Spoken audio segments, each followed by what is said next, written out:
بسم اللہ الرحمن الرحیم۔ شروع اللہ کے نام سے جو بڑا مہربان نہایت رحم کرنے والا ہے۔ حضرت خباب بن الارت رضی اللہ عنہ بھی انہی مبارک ہستیوں میں ہیں جنہوں نے امتحان کے لیے اپنے آپ کو پیش کیا تھا اور اللہ کے راستے میں سخت سے سخت تکلیفیں برداشت کیں۔ شروع ہی میں 5-6 آدمیوں کے بعد مسلمان ہو گئے تھے، اس لیے بہت زمانہ تک تکلیفیں اٹھائیں۔ لوہے کی ذرہ پہن کر ان کو دھوپ میں ڈال دیا جاتا، جس سے گرمی اور تپش کی وجہ سے پسینوں پر پسینے بہتے رہتے۔ اکثر اوقات بالکل سیدھا گرم ریت پر لٹا دیا جاتا، جس کی وجہ سے کمر کا گوشت تک گل کر گر گیا تھا۔ یہ ایک عورت کے غلام تھے۔ اس کو خبر پہنچی کہ یہ حضور اقدس صلی اللہ علیہ وسلم سے ملتے ہیں، تو اس کی سزا میں لوہے کو گرم کر کے ان کے سر کو اس سے داغ دیتی تھی۔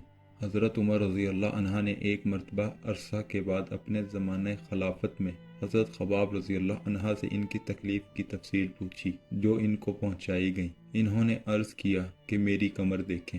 حضرت عمر رضی اللہ نے کمر دیکھ کر فرمایا، ایسی کمر تو کسی کی دیکھی ہی نہیں۔ انہوں نے عرض کیا کہ مجھے آگ کے انگاروں پر ڈال کر گھسیٹا گیا، میری کمر کی چربی اور خون سے وہ آگ بجھی۔ ان حالات کے باوجود جب اسلام کو ترقی ہوئی تو فتوحات کا دروازہ کھلا، تو اس پر رویا کرتے ہیں کہ خدا نہ خواستہ ہماری تکلیف کا بدلہ کہیں دنیا میں ہی تو نہیں مل گیا۔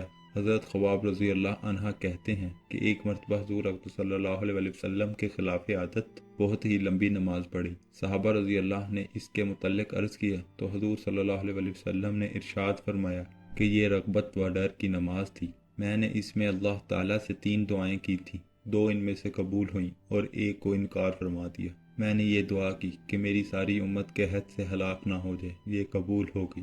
دوسری یہ کہ ان پر کوئی ایسا دشمن مسلط نہ ہو جو ان کو بالکل مٹا دے، یہ بھی قبول ہو گئی۔ تیسری یہ دعا کی کہ ان میں آپس میں لڑائی جھگڑے نہ ہوں، یہ بات منظور نہیں ہوئی۔ حضرت خباب رضی اللہ کا انتقال 37 ہجری میں ہوا اور کوفہ میں سب سے پہلے صحابی یہی دفن ہوئے۔ ان کے انتقال کے بعد حضرت علی کرم اللہ وجہ کا گزر ان کی قبر پر ہوا تو ارشاد فرمایا، اللہ خباب رضی اللہ پر رحم فرمائے، اپنی رغبت سے مسلمان ہوا اور خوشی سے ہجرت کی اور جہاد میں زندگی گزار دی اور مصیبتیں برداشت کی۔ مبارک ہے وہ شخص جو قیامت کو یاد رکھے اور حساب کتاب کی تیاری کرے اور گزارے کے قابل مال پر قناعت کرے اور اپنے مولا کو راضی کرے۔ حقیقت میں مولا کو راضی کر لینا انہی لوگوں کا حصہ تھا کہ ان کی زندگی کا ہر کام مولا ہی کی رضا کے واسطے تھا۔ ایسی ویڈیوز دیکھنے کے لیے ہمارے چینل کو سبسکرائب کریں اور بیل آئیکن کو پریس کریں تاکہ ہر نئی ویڈیو کا نوٹیفیکیشن آپ کو مل سکے، جس سے ہم اپنی زندگی اور آخرت کو بہتر بنا سکتے ہیں۔